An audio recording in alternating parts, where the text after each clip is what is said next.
Hey guys, what is going on? This is NGS and welcome back to another video. It's been a while since I've done an unboxing. Hell, it's been a while since I've done a video on this channel. But we're not going to get into that right now. We're just going to sit here and live in the moment. So like I mentioned a couple of seconds ago, this is going to be an unboxing video of something that, number one, I'm pretty sure a lot of you weren't expecting.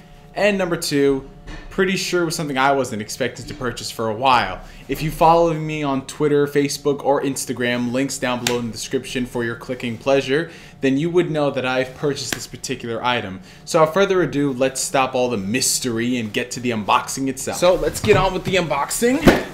Here's the package right here. Now, when I unbox the particular product, you'll understand what I'm talking about when I say I didn't expect this. Well, I didn't expect to purchase this particular product. And as you know, already from the title of the video, you know what this is. Unless I do something kind of vague and totally not something whatsoever. I don't know. We'll see what happens. So yeah, you guys can already see we've got our good old Air Plus by Storo pack. I'm not really seeing too much bubble wrap going on, but hey, it is what it is. So we got 3 of those to secure the entirety of this package. And who would have thought, or thunk, or whatever it is the meme people say. That's right, ladies and gentlemen. I got you one. So let's take this out of the box. A box inside of a box. It's Boxception! Oh boy. Here it is, ladies and gentlemen. The Sony PlayStation 4. Now, why I said I wasn't expecting to pick this up so soon. As you guys know, when it came to me and purchasing next generation consoles, the Xbox One, PlayStation 4, and the Wii U, I really saw no incentive whatsoever to pick these consoles up within their first year or so. Simply due to the fact the way consoles are when it comes to the majority of these games. It just seems that there's nothing really great available for the first 6 to 8 months of the system, and the price rarely justifies the purchase. So I was going to wait on purchasing the PlayStation 4 and Xbox One. I kind of came up with an ultimatum. I said whenever Infamous Second Son drops, I'm going to get my hands on a PS4. Because as you guys know, I love Infamous. It's one of my favorite franchises from last generation. Gotta get used to saying that, last generation. Despite how I felt about some of the things that they did in the second game, I still really do enjoy the franchise. And Infamous Second Son is looking like it's going to be the best one out of the series. From what I've seen, who knows? We'll have to see on that on how that progresses. But it's looking great so far. And I literally had been looking for a PlayStation 4 considering that Infamous Second Son was going to drop this month. And it was getting increasingly harder to find one. And I heard that Sony was going to get a crap ton of shipments sent to stores in April, but I didn't really want to wait for one. I wanted to enjoy Infamous Second Son on my spring break.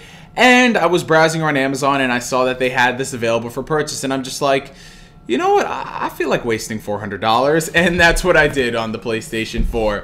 So if you want to look at the back, I mean, you've seen a million other PlayStation 4 unboxings, but this one's special because it's got characters on it, which probably were on the launch edition too. So you have, of course, Deslin or Delsin. I think it's Delsin. I don't know. I like calling him Deslin. It sounds cooler than Delsin. Aiden Pierce from Watch Dogs. That dude from Killzone, Helghan Soldier number 5452. Kenway from Assassin's Creed 4, and right up here you've got Mark Cerny from Knack, and only Joseph Guzman, Battlefield Joe, will understand that joke. Yeah, let's get on to opening this up. If I can find my damn Batman knife, which is right over here. And yes, Antonio, I am gonna reference how awesome the Batman knife is in every single video. Jake Baldino, get on my level when it comes to using knives from fictional characters, because, well, I'm better than you. Haha! So, opening this up, wow, literally just comes open. This thing is really small.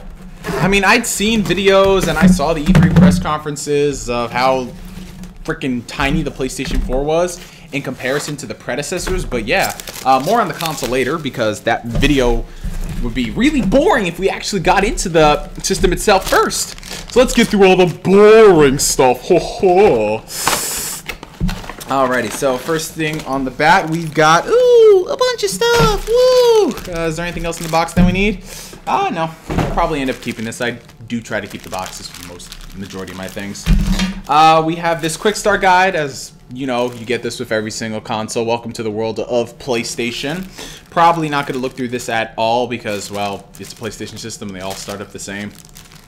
Other than that, we've got the standard power cord. I believe you can also use this with the PlayStation 3. So I guess that is pretty cool. If I ever wanted to swap them out, I probably won't because they'll be sitting right next to each other. Because I'm not like one of those people who, when they go to the next generation, they trade in all their older games. Like literally the 7th generation-esque tier games, if that's a word.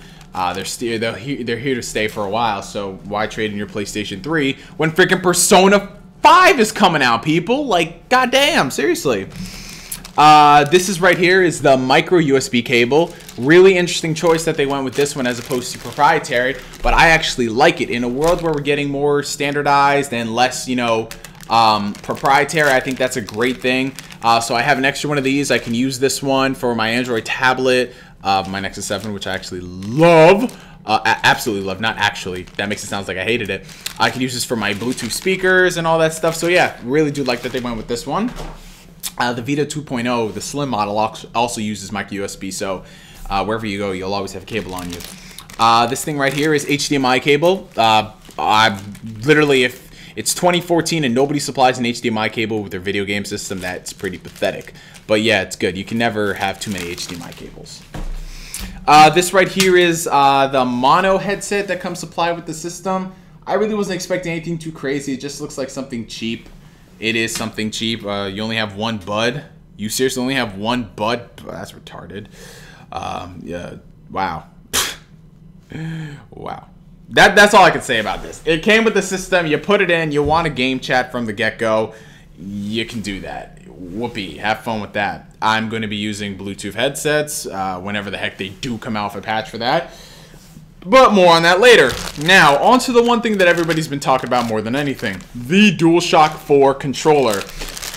I will confess this to myself. I do not care whatsoever about any of the next generation system controllers. I all think that they have something that is just not really appealing to me as opposed to the 7th generation. I really did love the 360 controller. The PS3 controller was good. The Wiimote was fun.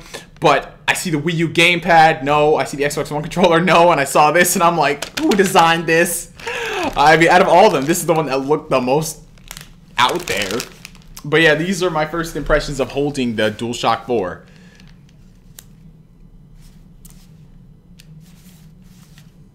Hey, it's actually kind of comfortable. Triggers, definitely better than the crappy PS3 ones. Yeah, these buttons are definitely improved.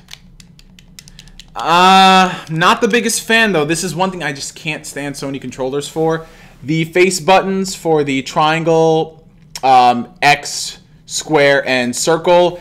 It just feels like after a while, like they succumb to what every PlayStation controller succumbs to, and that's you stick it in for a while and it just mushes, and it's kind of hard to get out without taking the controller apart. That's why I do love the Xbox 360 controller, because that never happens with the buttons. I mean, I've had my 360 controller for 6 years now, and it's never done that. My PS3 controller, oh, it's so hard to play button mash games because the things stick in and it misses prompts.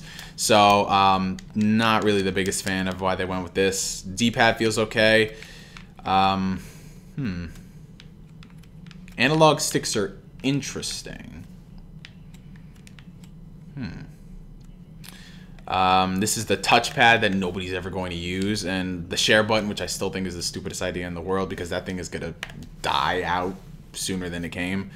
You think I'm wrong, but just watch. Just watch this whole thing. And this is not to say anything bad about Sony. This is just in general. You know, when you try to tack on something like that, that's really not going to be as important as it is now.